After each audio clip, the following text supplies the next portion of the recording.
ਬਿਸਮਿਲ੍ਲਾਹਿਰਰਹਿਮਾਨਿਰਰਹੀਮ अस्सलाम वालेकुम नाइम रोज़ टीम बारिक जी ਤੁਹਾਡੀ ਖidmat ਚਾਹਦੇ ਨਾਜ਼ਰੀਨ ਸਾਡਾ ਚੈਨਲ ਸਬਸਕ੍ਰਾइब ਕਰ ਲਓ। ਅੱਜ ਵੀ ਪਾਕਿਸਤਾਨ ਦੀ ਗੱਲਬਾਤ ਹੋਏਗੀ ਨਾਜ਼ਰੀਨ।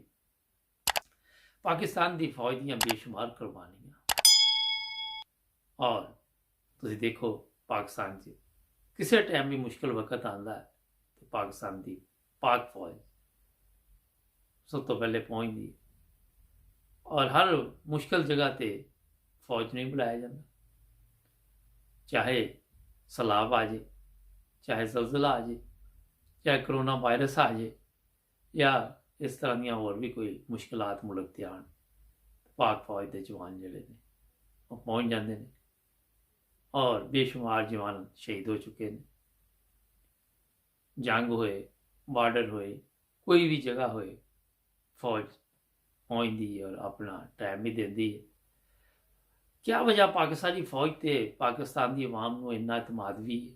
उसकी वजह यही है कि एक बेहतरीन पाकिस्तान की फौज दुनिया की फौज और ये एक सिस्टम है और उस सिस्टम की वजह तो यह दारा जोड़ा वा पाकिस्तानी कौम के लिए इज्जत की निगाह नाल देखा जाता और खुशी होती है।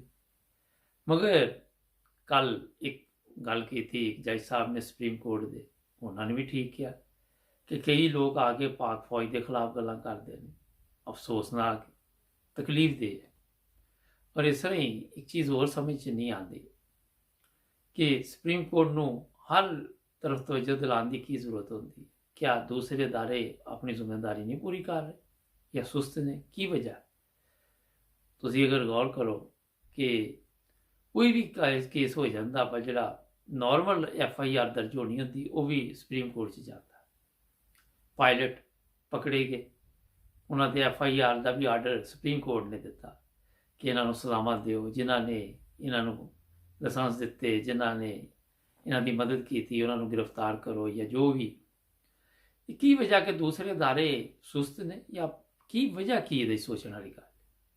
सारी दुनिया को पता कि पाकिस्तान के पायलट हैं जे 2 नंबर तरीके नाल प्लेन उड़ा रहे सी और फड़े गए।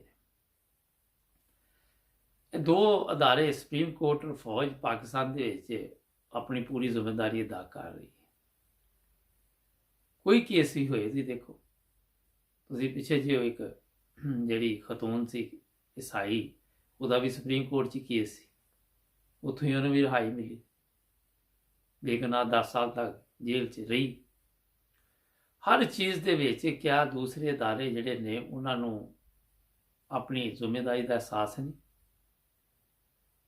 और अगली गल है वा कि यूट्यूब के उत्ते कल भी सुप्रीम कोर्ट ने कहा कि इन्हू बंद किया जाए। आने वाले दिनों ही देखो जो भी सुप्रीम कोर्ट फैसला करेगी जाहिर है वो मनना तो पेगा। मगर क्या है पाकिस्तानी लोग ही ने तुहाडे ख्याल के मुताबिक जिहड़े पाकिस्तान की फौज या सुप्रीम कोर्ट के खिलाफ गल्लां करदे ने? उन्होंने जज साहब ने नाल हुकूमत का भी किया कि हुकूमत के भी खिलाफ ने। मगर प्रॉब्लम तो यह है कि जो असैम्बली च जाके ते उत्ते रोज़ाना एक दूजे के उत्ते ऐसे ऐसे इल्ज़ाम लाते हैं तो ज़ाहिर है फिर यूट्यूब पर आ जाए या सोशल मीडिया और किसी जगह पर आ जाए ये तो फिर उन्होंने भी चाहिए ना कि अपने मामला जोड़े ने अच्छे तरीके ना हल करन और आवाम के मसाइल सुनन। उन्हें अगले दिन पता चलेगा कि क्या पाकिस्तान के यूट्यूब चल रहा है या नहीं चल रहा। पहले भी एक दफ़ा बंद हो चुका सी। मगर ये दूसरे मुल्क यूरोप ने हुण इत्थे भी यूट्यूब पे फेसबुक के व्हाट्सएप हर शय चल रही। मगर जे असी इत्थे लंबे अरसे तो रह रहे गल करिए तो ये लोग जिहड़े अदारे ने ये लोगों की मदद के लिए अगे अगे होंदे ने। इत्थे अगर पुलिस स्टेशन जाइए तो बगैर किसी ट्रबल तो FIR दर्ज की जाती है, बगैर किसी वजह किसी वड्डे बंदे नूं नहीं खड़न की लोड़, आम बंदा ही चल जाता तो मसला सुनिया जाता, उहदे उत्ते बकायदा कार्रवाई होंदी है, वो केस चलता अदालत च, फिर उसके बाद फैसला आंदा। यही वजह कि इन्हां मुल्कां ने तरक्की की है। उसके बाद अगर तुसी देख लो कि इत्थे ਚੀਜ਼ਾਂ ਨੇ ਖਾਣ ਪੀਣ ਦੀਆਂ, ਉਹਨਾਂ 'ਚ ਮਿਲਾਵਟ ਨਹੀਂ ਹੁੰਦੀ। ਇਹ ਵੀ ਜ਼ਰੂਰ YouTube ਤੇ ਜ਼ਾਹਿਰ ਹੈ ਫਿਰ ਉਹ ਨਹੀਂ ਕੋਈ ਵੀਡੀਓ ਬਣਾ ਕੇ ਪਾਏਗਾ। ਅਗਰ ਹੋਰ ਅੱਗੇ ਚੱਲ ਜਾਂਦੇ, ਯੂਰਪ ਦੇ ਮਮਾਲਕ ਨੇ, ਇੱਥੇ ਰਿਸ਼ਵਤ ਨਹੀਂ ਲਈ ਜਾਂਦੀ। ਪਾਕਿਸਤਾਨ ਦੀ ਮੈਂ ਗੱਲ ਨਹੀਂ ਕਰ ਰਿਹਾ, ਲੇਕਿਨ ਯੂਰਪ ਦੀ ਇਸ ਟਾਈਮ ਗੱਲ ਹੋ ਰਹੀ ਹੈ। ਅਗਰ ਕੋਈ ਰਿਸ਼ਵਤ ਨਹੀਂ ਲਏਗਾ, ਉਹਦੀ ਵੀਡੀਓ ਨਹੀਂ ਬਣੇਗੀ, ਉਹ ਵੀ ਸੋਸ਼ਲ ਮੀਡੀਆ ਤੇ ਨਹੀਂ ਜਾਏਗੀ। ਉਹਦੇ ਇਲਾਵਾ ਤੁਸੀਂ ਅਗਰ ਗੌਰ ਕਰੋ, ਹੋਰ ਵੀ ਇਹੋ ਜਿਹੇ ਬੇਸ਼ੁਮਾਰ ਮਸਾਇਲ ਨੇ। ਹੁਣ ਇੱਕ ਇੱਕ ਦਾ ਨਾਮ ਲੈਣਾ ਜ਼ਰੂਰੀ ਨਹੀਂ, ਮਗਰ ਕਈ ਜਗ੍ਹਾ ਦੇ ਉੱਤੇ ਕੋਈ ਜ਼ਿਆਦਤੀ ਹੋ ਜਾਂਦੀ ਹੈ। ਅਮਰੀਕਾ 'ਚ ਪਿਛਲੇ ਦਿਨਾਂ 'ਚ ਪੁਲਿਸ ਵਾਲੇ ਨੇ ਜਿਹੜੀ ਜ਼ਿਆਦਤੀ ਹੋਈ ਸੀ, ਉਹ ਵੀ ਵੀਡੀਓ ਸੋਸ਼ਲ ਮੀਡੀਆ ਤੇ ਤੁਸੀਂ ਵੀ ਦੇਖੀ, ਮੈਂ ਵੀ ਦੇਖੀ, ਸਭ ਨੇ ਦੇਖੀ। ਲੋਕ ਜਦੋਂ ਦੇਖਦੇ ਨੇ ਇhtਜਾਜ ਤੇ ਕਰਦੇ ਹੀ ਨੇ ਨਾ। ਮਗਰ ਇੱਥੇ ਕੇਸ ਘੱਟ ਨੇ, ਇੰਨੇ ਕੇਸ ਨਹੀਂ ਹੈਗੇ।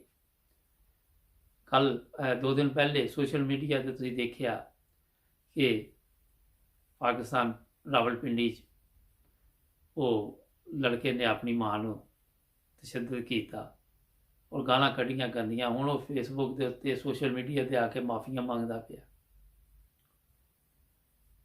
ਮਕਸਦ ਗੱਲ ਕਰਨ ਦਾ ਇਹ ਵਾ ਕਿ ਯੂਰਪ ਹੋਏ ਜਾਂ ਅਮਰੀਕਾ ਹੋਏ ਜਾਂ ਕੈਨੇਡਾ ਹੋਏ ਜਾਂ ਆਸਟ੍ਰੇਲੀਆ ਜਾਂ ਨਿਊਜ਼ੀਲੈਂਡ, ਕੋਈ ਵੀ ਮੁਲਕ ਹੋਏ, ਇਹਨਾਂ ਮੁਲਕਾਂ 'ਚ ਮਸਾਇਲ ਘੱਟ ਨੇ। ਇਹਨਾਂ ਮੁਲਕਾਂ ਦੇ ਹੁਕਮਰਾਨ ਜਿਹੜੇ ਨੇ ਉਹ ਆ ਕੇ ਆਵਾਮ ਦੇ ਮਸਾਇਲ ਸੁਣਦੇ ਨੇ ਔਰ ਉਹਨਾਂ ਦੀ ਮਦਦ ਕਰਦੇ ਨੇ। ਐਸੇ ਅਦਾਰੇ ਬਣੇ ਦੇ ਨੇ ਕਿ ਜਿੱਥੇ ਅਗਰ ਕੋਈ ਗਰੀਬ ਹੈ ਤਾਂ ਉਹਦੀ ਵੀ ਮਦਦ ਕੀਤੀ ਜਾਂਦੀ ਹੈ। ਅਗਰ ਕਿਸੇ ਕੋਲ ਜੌਬ ਨਹੀਂ, ਕੰਮ ਸ਼ਮ ਨਹੀਂ ਹੈਗਾ, ਤੇ ਉਹਦੀ ਵੀ ਮਦਦ ਕੀਤੀ ਜਾਂਦੀ ਹੈ। ਉਹਨੂੰ ਕੰਮ ਲੱਭ ਕੇ ਦਿੱਤਾ ਜਾਂਦਾ ਜਾਂ ਉਨੀ ਦੇਰ ਉਹਨੂੰ ਖਰਚਾ ਦਿੱਤਾ ਜਾਂਦਾ ਤਾਂ ਕਿ ਉਹ ਸਿਸਟਮ ਨੂੰ ਚਲਾ ਸਕੇ। ਅਮੀਰ ਗਰੀਬ ਦਾ ਇੰਨਾ ਫਰਕ ਕੋਈ ਨਹੀਂ ਰੱਖਿਆ ਦਾ ਨਾ ਲੋਕਾਂ ਨੇ। ਉਹਦੇ ਇਲਾਵਾ ਅਗਰ ਤੁਸੀਂ ਹੋਰ ਨਜ਼ਰ ਮਾਰ ਲਓ, ਹਰ ਬੰਦਾ ਅੱਛੀ ਜ਼ਿੰਦਗੀ ਗੁਜ਼ਾਰ ਰਿਹਾ। ਔਰ ਮੈਡੀਕਲ 'ਚ ਚੱਲ ਜਾਓ, ਇੱਥੇ ਤੁਹਾਨੂੰ ਜਾਲੀ ਦਵਾਈ ਨਹੀਂ ਮਿਲੇਗੀ, ਜਾਲੀ ਟੀਕਾ ਨਹੀਂ ਮਿਲੇਗਾ। ਪ੍ਰਾਈਸ ਦੀ ਅਗਰ ਗੱਲ ਕਰ ਲਓ ਤੇ ਉਹ ਕੰਟਰੋਲ 'ਚ ਨੇ ਇੱਥੇ। ਹੋਰ ਇਹਦੇ ਤੋਂ ਅੱਗੇ ਚੱਲ ਜਾਓ ਤੁਸੀਂ, ਸੜਕਾਂ ਦੇ ਉੱਤੇ ਤੁਹਾਨੂੰ ਲੋਕ ਲੜਦੇ ਨਜ਼ਰ ਨਹੀਂ ਆਉਣਗੇ। ਕੋਈ ਐਕਸੀਡੈਂਟ ਹੋ ਜੇ ਤੇ ਉਹ ਉੱਥੇ ਇੱਕ ਦੂਜੇ ਨੂੰ ਲੰਮਿਆਂ ਪਾ ਕੇ ਕੁੱਟਣਾ ਨਹੀਂ ਸ਼ੁਰੂ ਕਰ ਦਿੰਦੇ, ਕਿਉਂਕਿ ਇੱਕ ਸਿਸਟਮ ਹੈ ਇਹਨਾਂ ਮੁਲਕਾਂ ਦੇ ਵਿੱਚ। यही वजह कि मुल्क तरक्की कर रहे हैं और यही वजह है कि इत्थे कोई वीडियो बना के घट ही सोशल मीडिया ते पांदा।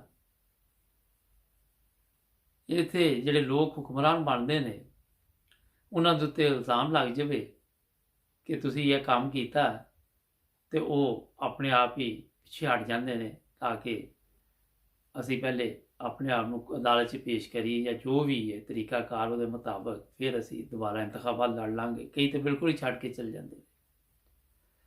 तुहानूं मैं सिर्फ यूरोप की ते कैनेडा अमेरिका की गल सुना रहा, होर किसी मुल्क की नहीं। इत्थे लोकां नूं इज्जत एहतराम की निगाह नाल देखा जाता। इत्थे बिल्कुल सब नूं मजहबी आज़ादी ज, जिहदा दिल करदा वो चर्च च चल जाए, जिहदा दिल करदा वो मंदिर च चल जाए, जिहदा दिल करदा मस्जिद च चल जाए, जिहदा दिल करदा जिवें मर्जी नमाज पढ़े। किसी नूं कोई दिलचस्पी नहीं है कि तुसी कौन जे, तुसी मुसलमान जे, तुसी हिंदू जे, तुसी ईसाई जे, तुसी सिख जे। यह वजह जे इन्हां मुल्कां दी तरक्की दी। इन्हां ने कदी भी ऐसी इन्हां जरूरत नहीं पई कि इत्थे यूट्यूब बंद कर दिता जाए। इन्हां नूं कदी जरूरत नहीं पई कि फेसबुक बंद कर दी जाए। इन्हां नूं कदी जरूरत नहीं पई कि व्हाट्सएप बंद कर दिता जाए।